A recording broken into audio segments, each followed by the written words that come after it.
تمام تعریفیں اس ذات کے لیے ہیں کہ وہ جسے توڑے اسے کوئی جوڑ نہیں سکتا، اور جسے وہ جوڑے اسے سارے توڑنے والے مل کر توڑ نہیں سکتے۔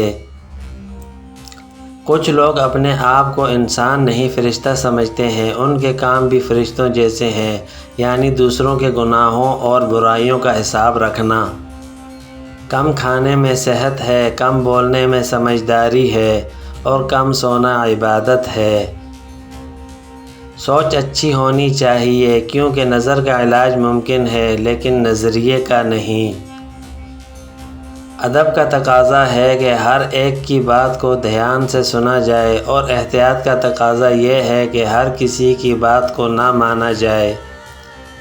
کسی سے اتنی توقعات وابستہ مت کیجیے کہ توقعات ٹوٹیں تو آپ خود بھی ساتھ ٹوٹ جائیں۔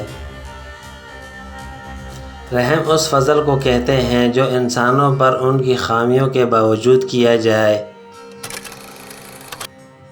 آج کا انسان صرف دولت کو خوش نصیبی سمجھتا ہے، اور یہی اس کی بد نصیبی کا ثبوت ہے۔ خوش نصیبی وجود کا ظاہر نہیں، وجود کا باطن ہے۔ اچھا انسان ریاضی کے زیرو کی طرح ہوتا ہے، جس کی اپنی کوئی قیمت نہیں ہوتی، پر وہ جس کے ساتھ جڑ جائے اس کی قیمت 10 گنا بڑھ جاتی ہے۔ زندگی برف کی مانند ہے، اس کو اچھے کاموں میں گزارو، ورنہ یہ پگھل تو رہی ہے، ختم بھی ہو جائے گی۔ لوگ اچھا پڑھنے اور اچھا لکھنے والے کو قابل انسان سمجھتے ہیں، جبکہ حقیقت میں قابل وہ ہے جو اچھا سوچے اور اچھا بولے۔ دوسروں کی زندگی میں آگ لگانے سے بہتر ہے اپنی زندگی پر توجہ دیں۔ اپنی روح کے باغ میں صبر کی کھیتی کاشت کرو، بے شک اس کا بیج کڑوا ہے لیکن پھل بہت میٹھا ہے۔ برے علم سے بے علم رہنا بہتر ہے۔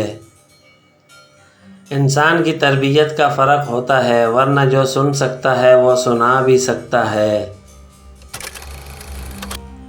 کسی مضبوط پہاڑ کا اتنا بوجھ نہیں ہوتا جتنا بے قصور پر تہمت لگانے کا بوجھ ہوتا ہے۔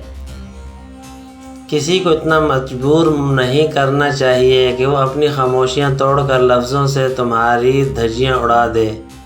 کبھی کبھی ہم تھک جاتے ہیں یہ ثابت کرتے کرتے کہ بے شک ہمارا طریقہ غلط تھا، پر ارادہ نہیں۔ انسان کے کردار کی 2 منزلیں ہیں، دل میں اتر جانا یا دل سے اتر جانا۔ چھین کر کھانے والوں کا کبھی پیٹ نہیں بھرتا، اور بانٹ کر کھانے والے کبھی بھوکے نہیں رہتے۔